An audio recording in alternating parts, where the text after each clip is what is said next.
warahmatullahi wabarakatuh. Welcome back to Hafiz Channel. So, pada hari ini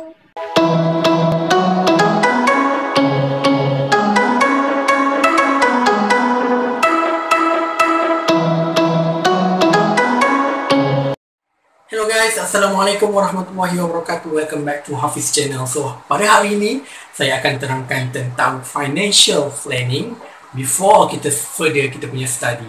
So, contoh lepas SPM, korang nak masuk matrikulasi ke, diploma, lepas tu nak pergi kepada degree, master ataupun PhD, apakah financial planning yang korang perlu hadapi supaya korang tahu macam mana nak plan masa depan korang. Okey, contoh, kita ambil contoh paling basic. Contoh, bila kita lepasan SPM, 18 tahun, contoh kita akan masuk matrikulasi 1 tahun. Contoh kita ambil diploma, lepas tu ataupun ambil degree 4 tahun, dan ambil master 2 tahun ataupun PhD 3 tahun, total up lebih kepada 10 tahun. 10 tahun journey ni memerlukan lebih banyak duit. Sebab apa? Kita nak keperluan asas makan sahaja dah lebih kepada 7,000 lebih. Kalau kita darabkan itu untuk setahun, kalau darab untuk 10 tahun dah 72K, 72,000 untuk makan sahaja. Kalau tempat tinggal, kita tinggal pada hostel ataupun asrama yang RM200, setahun boleh merangkumi 2,400. Kalau 10 tahun boleh 24,000. Kalau kita pergi kepada yuran, contoh kalau kita masuk matrikulasi 600, masuk degree around dekat 30,000 akan habis. Lepas tu kita akan masuk master dalam 24,000 akan habis. Kalau masuk PhD akan habis dalam 36,000 untuk yuran sahaja. Total up kalau kita belajar semua ni, semua fasa ni akan habis dekat around kita kata 140,000. So total campur dengan makan minum dekat 200,000. So amount yang banyak, macam mana kita nak plan masa kita. Kalau lah cita-cita korang nak sambung belajar terus daripada master, degree master ke PhD, macam mana planning korang. Jadi untuk mengatasi satu masalah yang kerap berlaku kepada pelajar, ini kita cerita untuk golongan B40. Kalau contoh M40, family dia kuat berada, mampu untuk bagi dia untuk bulan-bulan, untuk duit dia survive. Kalau T20 memang dah kaya lah. So ini bagi golongan yang biasa, contohnya B40 nak merubah nasib keluarga, dia nak belajar tapi kekurangan financial, kekurangan kewangan, macam mana cara nak atasi. Jadi kat sini saya akan terangkan 5 cara di mana kita boleh tambah income semasa dalam proses pembelajaran tersebut. Okey, kita pergi kepada solution yang pertama. Solution yang pertama adalah belajar rajin-rajin, grab the scholarship. Jadi dalam fasa SPM ni adalah fasa yang paling penting. SPM, kita akan, kalau result dapat straight A bagus, dia akan ditawarkan kepada A-level ataupun tawar asasi matrikulasi.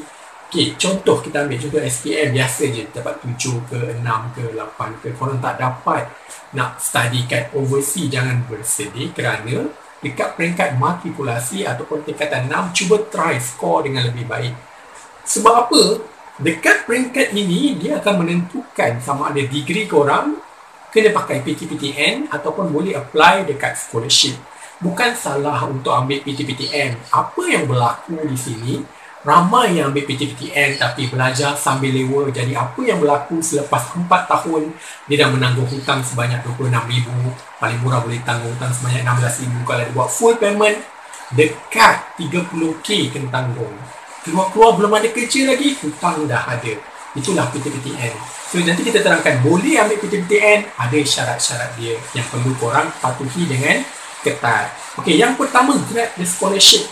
Tak kisahlah scholarship tu full scholarship ataupun scholarship itu half scholarship. Okey, contoh full scholarship, kalau dulu JPA dia full scholarship, sekarang dah berubah. Sejak 2016, apa yang berlaku dekat JPA, dia cakap bagi korang yang apply JPA ni, kalau korang dapat lah, korang akan dapat JPA, dia akan bagi monthly around 700 per month. So dalam satu sem boleh dapat 4,500 ke 5,000 bergantung kepada UiTM ke. Kalau UiTM dia bagi murah sikit, kalau U lain dia bagi lebih 500 ya. So give and take je lah. Okey, kalau dapat duit JPA tu, apa yang korang perlu buat? Yang pertama dia cakap, korang kena bayar balik. Kena bayar balik. Kena bayar balik ke tak? Sebab dia pinjaman boleh ubah. So kalau korang dilantik ataupun ditawarkan kerja kerajaan, maka tidak perlu bayar balik. Itu syarat pertama yang 2016 ke atas lah. Kalau 2016 ke bawah dulu, kalau dapat JPA je, okey, tak payah bayar. Dia full scholarship. Sekarang dah berubah lah. Tak tahulah sebab apa kerajaan dah ubah. So, untuk 2016 ke atas tu, sedih sikit lah. Korang kena try hard sikit. Kalau kerja kerajaan, full, tak payah bayar. Kalau kerja swasta, contoh masuk kilang ke apa, hanya perlu bayar 50%. Kalau kerja GLC, Government License Company yang berkanun, badan berkanun, GLC badan berkanun ke? Nanti korang google lah. Kalau GLC, kalau korang kerja kena bayar 25%. Dia ada percentage yang korang perlu bayar. Kalau korang pergi overseas, kena bayar full payment. Itu untuk JPA. Contoh kalau MARA pula, MARA dia punya syarat dia kalau korang dapat first class, free, tak payah bayar. Dia ada kalau second class, dia adalah berapa persen kena bayar, berapa persen. Dia kena tengok syarat-syarat tu. Okay, so kalaulah korang dah try hard, still dapat pointer pun time metric, time STPM pun rendah, so korang tak boleh nak apply kepada scholarship, tapi still lagi ada niat nak sambung belajar, jangan menyerahkanlah. Boleh. Kalau korang dah try semua scholarship tak dapat, pergi scholarship kerajaan negeri pun tak dapat, in the end korang nak belajar juga, korang dah sedih dah, masa tu korang buat main-main, tapi korang nak juga study, boleh juga. Tapi ini macam terlewat sikit, tapi still boleh. Apa yang korang boleh buat, korang ambil je PTPTN. Jadi PTPTN ni, dia akan tengoklah family korang macam mana, dia akan bagi ikut amount. Kalau family kita B40, maybe akan dapat full lah. So apa yang berlaku dekat PTPTN ni, korang kena study hard untuk dapatkan first class, supaya pinjaman tu free. Kalau selain first class, memang confirm kena bayar. Okay, nak tak nak, kena bayar juga. So, kalau korang tanya yang mana satu scholarship akan datang dulu, confirm lah PTPTN. PTPTN sebelum korang masuk, dia dah hantar surat dekat rumah. Kalau korang nak buat pinjaman awal ke, dia dah buat dah. Nanti sampai you sign agreement je. So, nasihat saya, masa matrikulasi, masa STPM diploma, ulun habis-habis. Dekat situlah mana korang nak grab scholarship masa degree nanti. Sebab kalau korang dah belajar rajin-rajin, korang tahu family korang ni korang kurang berkemampuan dan korang nak ubah nasib korang, belajar rajin-rajin untuk dapatkan pointer yang tinggi, lebih mudah untuk mendapatkan scholarship.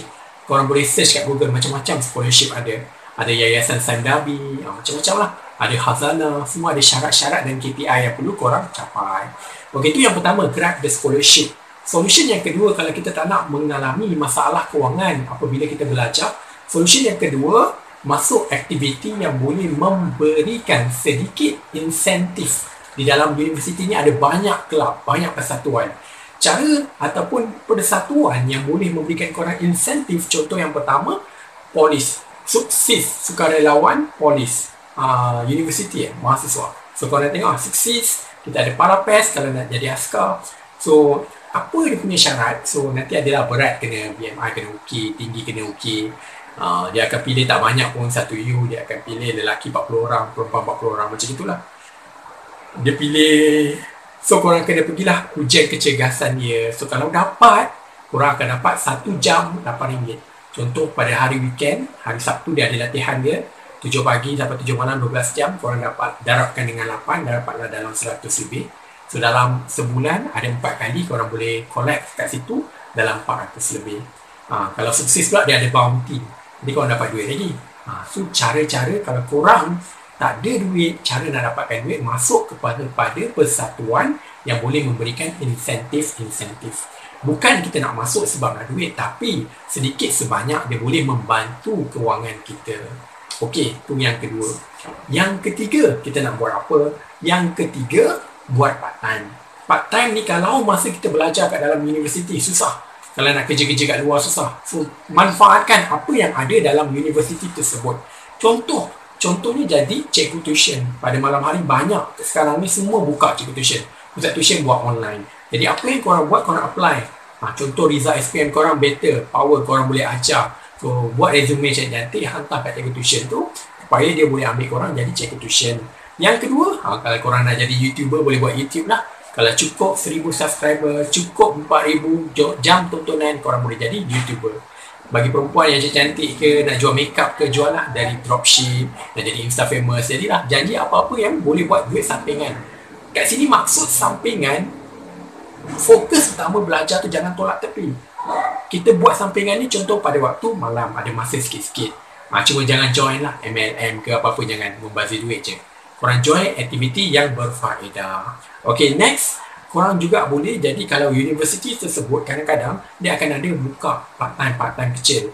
Contoh kerja admin, macam contoh dekat admin korang akan filing, you akan ambil bagi sejam RM6 macam itu. Contoh yang lain, macam apa pengalaman saya sendiri kat you, dia ada buka bersihkan pondok pengawal. So kita pergi ronda kat pondok pengawal, bersihkan. Kata dia bagi satu pondok RM6.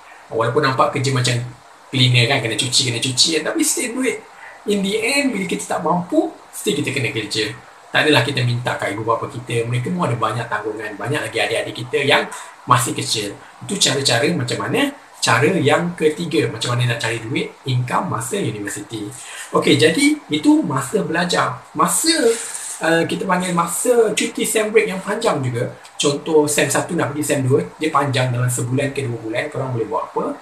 Pergi meniaga dekat Bazar Ramadan ke, tolong-tolong dekat kedai basuh kereta ke, kedai dobi ke. Mereka banyak nak gunakan instant, kita panggil instant pekerja yang sekejap saja. Jadi korang boleh kerja dekat situ untuk collect duit. Okay, next, yang keempat ialah buat part time masa cuti sem. Ni yang tadi yang keempat, kena buat part time masa cuti sem. Cuti sem ni satu cuti yang panjang. Ramai orang kadang-kadang dia nak pergi bercuti. Kita ambil satu situasi di mana family you all is not the same dengan family yang M40 or T20. So kita kena sedar tentang status family kita. Kita tak naklah meminta-minta kepada ibu bapa. So buatlah part time. Contohnya korang nak join, ada kilang buat part time kejap, pergi masuk. Contohlah dulu cikgu masa cuti sem dulu pernah juga kerja dekat kilang. Dia bagi simple je, 1 jam RM5 je, kecil. So kena kerja 8 jam. Okay, then buat kontrak dengan dia, cakap saya nak kerja sebulan atau 2 bulan je. Ada certain kilang, bagian production tu memang dia akan ambil masa yang singkat sahaja. So korang bolehlah kerja masa cuti sem. Dan yang terakhir, paling penting, kalau korang dah try kerja, dah kumpul duit sikit-sikit, korang dah try Grab scholarship, semua dah buat, apa yang penting? Yang paling penting, study hard, study smart. Ini paling penting. Dia menentukan berapa sebenarnya kadar pinjaman yang kita kena bayar. Kalau korang study hard, study smart, korang dah bijak, time metric korang dah belajar betul-betul, time degree korang dapat scholarship, then in the end lepas degree tak perlu bayar 1 sen pun. Sebab ini bukan satu mimpi, sebab ini adalah realiti. Korang boleh capai. Grad degree tanpa sebarang hutang adalah satu benda yang bukan lagi mimpi. Ramai je orang dah capai. Tapi sebilangan besar diorang ambil PTPTN, belajar pemalas, tidak belajar rajin-rajin, so kena bayar banyak. Jadi apa yang berlaku, poin yang kelima ni, belajar rajin-rajin, dapatkan pointer yang tinggi. Kalau terpaksa ambil PTPTN, 3.75 itu sangat penting. First class tu sangat penting, dapatkan first class. Kalau kita dapat first class, lebih mudahlah untuk kita settlekan pinjaman-pinjaman tersebut. Sebab certain scholarships, first class semua free. Contohnya MARA, contohnya PTPTN free. So, berusahalah ke arah itu. Okay, contohlah korang nanti nak sambung master ke PhD ke, itu dah ada dia punya kewangan-kewangan allocated yang lain. Ada yang cikgu share kan sebelum ni. So, korang sebelum sambung belajar, tak kisahlah dalam level yang mana, diploma ke degree ke, rancang dulu kewangan. Bila korang rancang kewangan, korang akan buat plan. Study macam mana, korang akan buat semua plan tu supaya kewangan korang mencukupi, supaya korang tidaklah separuh jalan sahaja. Ingat, duit tu bukan semua benda boleh dibeli dengan duit, tapi kebanyakan di dunia ni 100% of it come with amount of money yang korang invest. Orang cakap kasih sayang tak boleh dibeli dengan duit, family tak dapat dibeli dengan duit, tetapi duit tu menentukan berapa banyak masa yang korang boleh spend dengan family. Kalau korang cukup duit, banyaklah korang boleh spend in weekend. Kalau tak cukup, korang kena buat kerja lebih. So in the end, plan betul-betul. Plan masa depan, plan juga financial korang. Itu je yang cikgu nak sampaikan tentang financial planning sebelum kita sambung belajar. Okay, itu je. Jangan lupa like, comment dan subscribe. Bye. Harap-harap benda ni bermanfaat. Bye.